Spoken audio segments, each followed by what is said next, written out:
With Donald Trump, it has been Donald Trump Jr. and Donald Trump and the whole Trump operation. It has been one denial after another. They can't get rid of this Russian story, and it's not our fault. It's not the media's fault. It's the fact that more and more details come out about the lies that they have told about their Russian connection. Remember, it started with no Russian connection at all, no meetings at all. Kellyanne Conway, let out of her box yesterday at the White House, goes on to on all the morning shows. But she goes, except for Morning Joe, by the way, where she's not allowed. No, they're not going on. So let's start here with George Stephanopoulos. First of all, she says, well, about this meeting, Donald Trump didn't ask for this meeting. He was invited to this meeting. And then George Stephanopoulos says, but wait a minute, there was a meeting. And you are part of the people, one of those who went out there and simply denied that there were any meetings at all. Here's that exchange. Back in December, you also denied any contacts between the campaign and Russians. I want to show our audience. Absolutely not. And I discussed that with the president-elect just last night. Those conversations never happened. I hear people saying it like it's a fact on television. That is just not only inaccurate and false, but it's dangerous. Does the president-elect... And it does undermine our democracy. It did turn out to be a fact. So who misled you, and why did Don Jr., Jared Kushner, and Paul Manafort allow those public denials to stand for so many months? So as I understand it, George, some of the disclosure forms have been amended since that time and to reflect other meetings, including this one.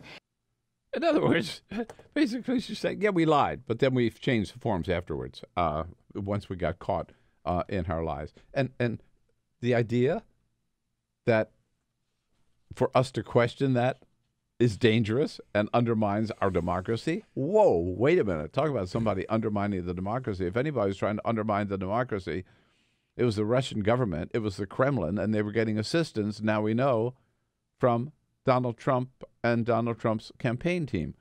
So, again, let's back up. They did deny that there was any contact whatsoever. And since that denial, we're building up to this latest Donald Trump meeting, but since that denial, we learned all about the meetings between Paul Manafort and the Russians. He was even taking money from some of them. We learned about all the meetings between Michael Flynn, who became the National Security Advisor for a brief 24 days. And we learned about all of his connections, phone conversations, and meetings with the Russian ambassador.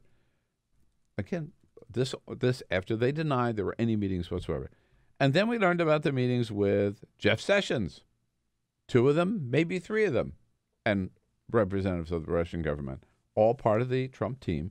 And then we learned about the meetings with Carter Page, who was actually sent to Moscow for some business deals or some meetings over there. He was an associate of Paul Manafort's part of the campaign. And then we learned about the meetings with Jared Kushner, who keeps showing up at almost every meeting, Donald Trump's son-in-law. So those are 5 that we know of, people who had meetings with the Russians after Donald Trump and his people denied that there had been any meetings whatsoever.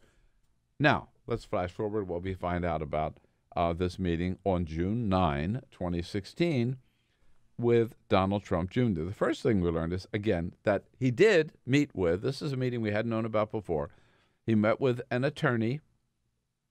At first, Donald Trump Jr. denied it. Then he admitted he met with this attorney, a Russian woman, and at Trump Tower on June 9. Jared Kushner was there, too, by the way.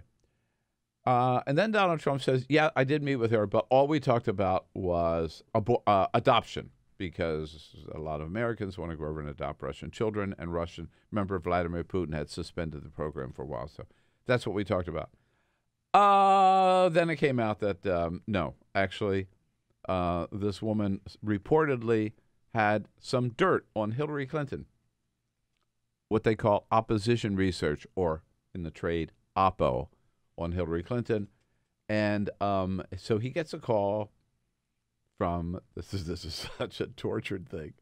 He gets a call from a publicist for a rock star, Russian rock star, who appeared in the Miss Universe contest with Donald Trump years before. And this publicist says, this woman wants to meet with you because she's got some dirt on Hillary Clinton. And Donald Trump Jr. says, fine. So again, then they have to admit that they lied when they said it was all about adoption. That was bad enough. Here's what the latest we learned from the New York Times yesterday is that Donald Trump Jr. also got an email prior to this meeting that this woman not only had this information on Hillary, allegedly, but that she was part of an effort by the Kremlin to throw the election, to interfere with this election, and to throw it for Donald Trump. So he knew this was part of an effort to hack into, to undermine our election and our democracy, and he went to this meeting at Trump Tower. This is huge. This is serious, and I think this is as close to evidence of outright collusion as we've seen. Yeah. And if this is not collusion, what is?